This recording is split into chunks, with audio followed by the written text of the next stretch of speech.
سبحانہ تعالیٰ کی ایک رحمت ہو جائے تو دنیا آخرت بن جاتی ہے. تو ہمیں ایک بار پڑھنے کی توفیق عطا فرمائے. یہ صبح شام ہمیں یہ کثرت سے پڑھنا چاہیے. ایک چھوٹی سی بات اور فرما رہے تھے کہ جبرائیل علیہ السلام فرما رہے تھے کہ 7 دن 7 راتیں بارش ہوتی رہے. 7 دن 7 راتیں بارش ہوتی رہے. 7 دن 7 راتوں کے بارش کے قطرے تو میں گن سکتا ہوں. اور جو بندہ بندی ایک بار درود شریف پڑھتا ہے اس درود شریف کے ثواب کی اگر گنتی کی جائے تو وہ میں گنتی نہیں گر سکتا. بے شک اللہ سبحانہ تعالیٰ خود کہتے ہیں اے مومنو تم بھی درود شریف بھیجا کرو، میں بھی بھیجتا ہوں درود شریف. تو اب سوال بہن سے ایک چھوٹا سا معذرت کے ساتھ، ہم مسلمانوں کی کامیابی ناکامی کے معیار اللہ سبحانہ تعالیٰ نے اعمال کے بدلے میں رکھے ہیں. مسلمانوں کی بات ہو رہی، یہود و نصارہ کی نہیں. یہود و نصارہ کی کامیابی کو ساتھ ملائیں گے تو حالات ایسے آ جائیں گے جو اب آ چکے ہیں. مسلمانوں کی بات ہو رہی، ہم مسلمانوں کی کامیابی ناکامی کے معیار اللہ سبحانہ تعالیٰ نے اعمال کے بدلے میں رکھے. من و غنم جو صحابہ رضی اللہ تعالیٰ اعمال کیے، آج بھی ویسے ہی اعمال کے بدلے میں مدد ہے اللہ کی. من و غنم ویسے ہی ہے مدد. تو ان اعمال کی جو کامیابی کی جو بنیاد ہے، اس کی بنیاد کیا ہے؟ اعمال کی. بڑی خوبصورت بات کی. آپ کچھ کہنا چاہ رہے ہیں بیٹا؟ اوکے. پہلی بات تو یہ کہ آپ کی بات کے جواب میں صرف یہ کہوں گا کہ دعا ہے کہ اللہ تعالیٰ ہمیں درود پڑھنے کی توفیق نصیب کرے. یہ وہ سنت ہے جو کہ اللہ کرتے ہیں. صحیح. ہمیں تو اور کسی عمل کا نہیں پتہ اللہ کیا کرتے ہیں، ہمیں یہ پتہ ہے کہ اللہ درود کرتے ہیں. الحمدللہ. ایک تھوڑا سا اگر ضمنی بات سے آپ کی طرف آپ کی توجہ دلواتا ہوں. کسی بھی، میں یہ ادب اور جرأت سے بات کہہ رہا ہوں، دین کے اندر اگر روح محمد نہ ہو صلی اللہ علیہ وسلم، مجھے دین میں کوئی رنگ نظر آتا ہی نہیں ہے. رسول پاک صلی اللہ علیہ وسلم کہتے ہیں کہ میرا فخر جو ہے وہ فقیری ہے، فقیری میرا فخر ہے، اور جو مجھ سے محبت کرتا ہے وہ اس بات کے لیے تیار ہو جائے کہ فقیری اس کی طرف یوں آئے گی جیسے ڈھلان سے پانی نیچے آتا ہے. اب غور کیجئے، محمد صلی اللہ علیہ وسلم کی بات تو ہم تک پہنچ گئی، لیکن اس پہ عمل کرنا ہمارے لیے کس قدر مشکل ہوگا، کس قدر مشکل ہوگا. اس لیے یہ جو خان صاحب بات فرما رہے تھے نا علم کی، اس کو یہ میں بڑے ادب سے اپنے بچوں کے لیے کہہ رہا ہوں، اس کو کبھی بھی مسلکی مت بنائیے. کیوں؟ حضرت عمر خطاب بدریوں کے ساتھ بیٹھے تھے اور وہاں پہ حضرت معاذ بن جبل بھی تشریف رکھتے تھے.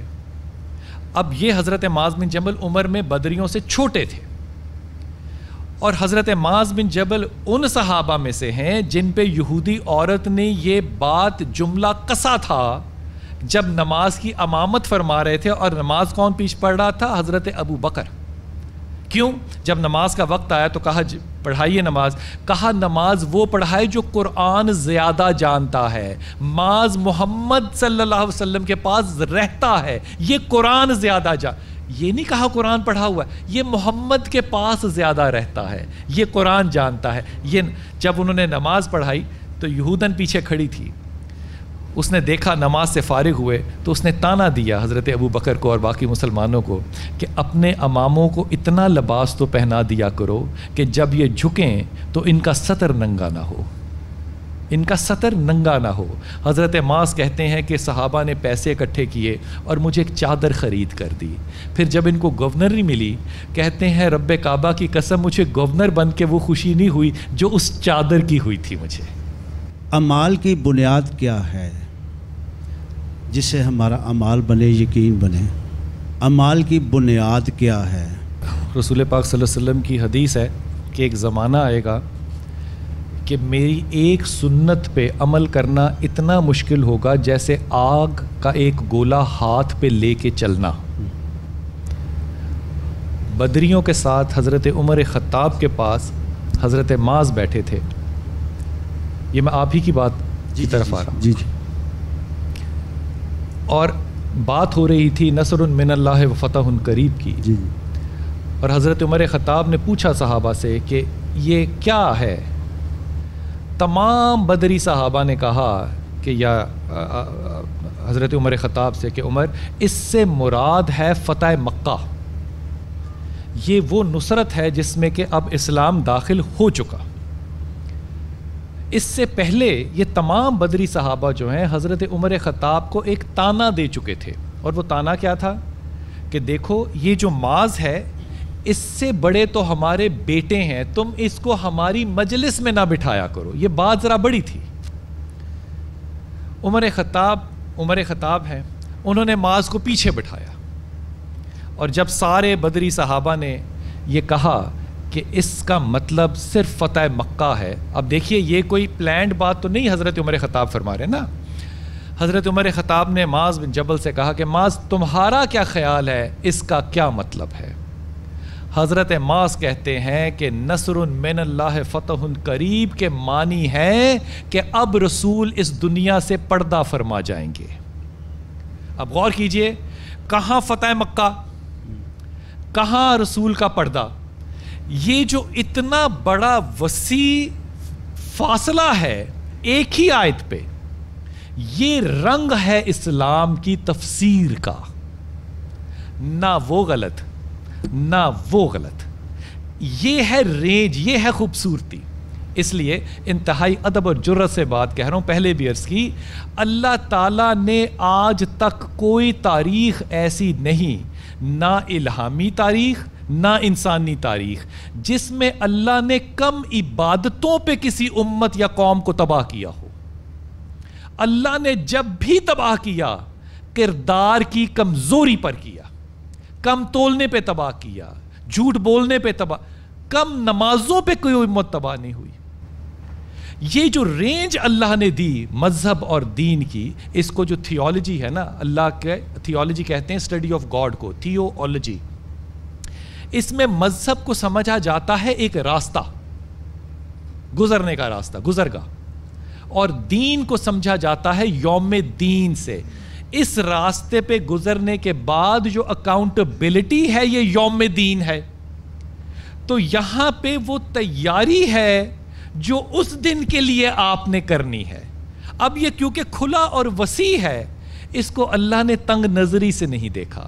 اب اللہ نے گنجائشیں کیا پیدا کی؟ یہ فرض ہے، فرض میں کوئی چھوٹ نہیں، فرض ہے، لیکن دیکھو اگر سفر میں ہو تو آدھا کر لو، اگر بیمار ہو اٹھ نہیں سکتے قضا کر لو، قضا نہیں کر سکتے لیٹ کے پڑھ لو، پانی ہے استعمال کرو، نہیں ہے طیب۔ اللہ نے خود رینج دے دی، لیکن ہم نے ادب کے، اور یہ میں معافی کے ساتھ کہہ رہا ہوں، ہم نے شاید یہ رویہ اختیار کر لیا، بڑی معافی کے ساتھ کہہ رہا ہوں کہ اللہ آپ نے جو نرمیاں دیں میں ان نرمیوں کو نہیں لینا چاہتا، میں سختی لینا چاہتا ہوں۔ اب حضرت علی کرم اللہ جو ہیں وہ مکے کی حدود سے باہر نکلے فوج لے کے، رسول پاک صلی اللہ علیہ وسلم نے حضرت عمر خطاب کو پیچھے بھیجا، کہا کہ واپس بلا لاؤ، نہیں جائے گا قافلہ، بلانے لگے واپس۔ علی نے ساری فوج کو وہاں روک لیا، کہا کہ اذان کا وقت ہونے والا ہے، ہم قصر پڑھ کے جائیں گے۔ اب یہاں 40 اور 80 کی بحث میں نہیں ہوں میں تو سب کو ہی صحیح کہتا ہوں۔ حضرت علی کرم اللہ کہتے ہیں ہم قصر پڑھ کے جائیں گے۔ صحابہ تب بھی تو تھے نا 80 اور 40 والے۔ کہا علی سے، علی جو باؤنڈری ہے مکے کی وہ تو نظر آ رہی ہے، فصیل نظر، کتنی دور نظر آئے گی آپ کو؟ 40 کوس تو نظر نہیں آئے گی نا، 10 کوس تو نظر نہیں آئے گی نا، 1 کوس 2 کوس 3 کوس، اور وہ ریگستان میں۔ علی کہتے ہیں فصیل نظر آ رہی ہے، مکے میں تو نہیں ہے۔ اب یہاں قصر بھی ہوئی، علی نے بھی پڑھی اور عمر نے بھی ادا کی۔ ہمیں سہولت دیتا ہے دین، ہمیں دین کی وہ پیراڈائم اپنے لیے سخت نہیں کرنی جس سے لوگ ہم سے جدا ہونے لگ جائیں۔ اللہ کے رسول کی سنت کیا ہے؟ 13 سال اللہ کے رسول نے کیا کیا؟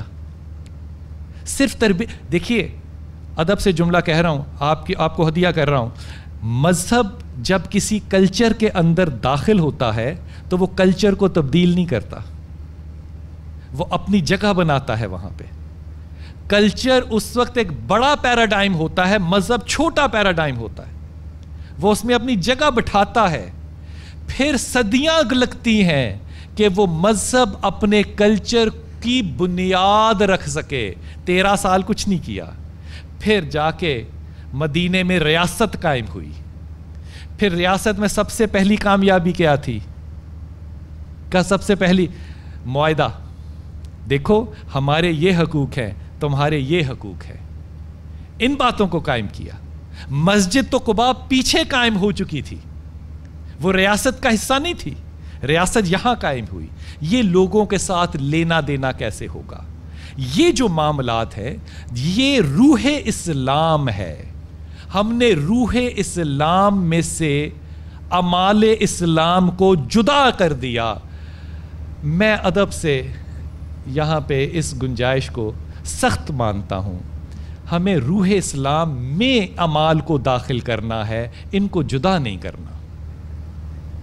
آپ کا بیٹا کو کا یہ بڑا اچھا سوال تھا, سمجھ آ رہی تھوڑی سی. اعمال کی کامیابی نماز میں ہے, بنیاد. کلمہ پڑھتے نماز فرض ہو گئی, تو اس کو اگر ہم چھوڑیں گے تو پھر ایسے حالات ہوں گے. یہی ہے نا. تو یہ ہمیں ہر حال میں ادا کرنی چاہیے یا نہیں؟ تو پھر حالات صحیح ہوں گے یا نہیں؟ ہر حال میں. جیسے آپ نے کہا بیمار ہیں, لیٹ کے پڑھ کے, کیونکہ اس کی بنیاد جو ہے نا ہماری. حضرت میں آپ کا سوال اس لیے سمجھ گیا کہ میں نے 6 مہینے لگائے ہوئے ہیں, اور میں نے لگائے بھی سوات میں ہوئے ہیں. آپ کی بات 1000% درست ہے. فرض پہ تو کوئی شخص کچھ کہہ ہی نہیں سکتا, لیکن حدیث قدسی ہے. حدیث اور حدیث قرآن کے درمیان میں حدیث قدسی ہے. اللہ کیا فرماتے ہیں؟ جس نے عمر اول میں میری محبت میں ایک آنسو بہا دیا, 2 آنکھیں دی اللہ نے, ایک آنسو بہا دیا, میں نے دوزخ کی آگ اس پہ حرام کر دی. کہاں گئے آپ کی فرض؟ کہاں گئے آپ کے اعمال؟ خدا تو ایک آنسو کے صدقے میں آپ کو جنت دینے کو بکھرا پڑا ہے. تو خدا کے ولیو, نماز کے بارے میں کیا خیال ہے؟ یہ نماز تو فرض ہے, یہ ادا کرنی چاہیے نا. فرض ہے. Yes that's all. فرض ہے. یہی میں چاہ رہا ہوں. تو ایک آخری سوال, پھر میری معافی. جو اللہ نے فرض کیا اس پہ لوگ رائے دینے والے کون ہوتے ہیں؟ صحیح ہے, فرض ہو گیا. لوگوں سے رائے کیا لینی؟ آخری سوال پھر معذرت کے ساتھ میں بات ختم کرتا ہوں. کامیابی کیا ہے, ناکامی کیا ہے, فتح کیا ہے, شکست کیا ہے؟